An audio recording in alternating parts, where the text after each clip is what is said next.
Le suivi médical de l'enfant, c'est un suivi médical continu, effectué par un pédiatre, un médecin généraliste, au cabinet ou en PMI. Il est constitué d'examens pratiqués dès sa naissance, avec notamment un dépistage néonatal à la maternité, puis d'examens et vaccinations obligatoires ou recommandés.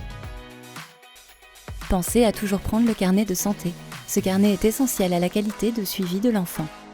C'est un lien entre les professionnels de la santé. Emma peut en parallèle mettre en place le DMP.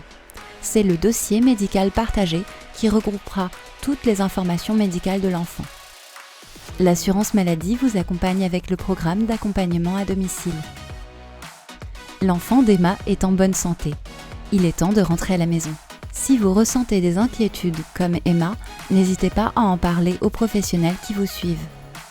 Une conseillère peut lui rendre visite à la maternité et la mettre en relation avec une sage-femme de sa ville. Cette sage-femme pourra la prendre en charge avec son enfant à domicile. Cette conseillère restera joignable pour Emma pendant la durée du service et réalisera un bilan en fin de prise en charge. Si Emma en exprime le besoin, 2 séances de suivi post-natal avec une sage-femme sont possibles. Il faudra ensuite faire un examen post-natal obligatoire dans les 8 semaines qui suivent l'accouchement. Des séances de rééducation du périnée sont vivement conseillées. Ces séances sont assurées par une sage-femme ou un kinésithérapeute.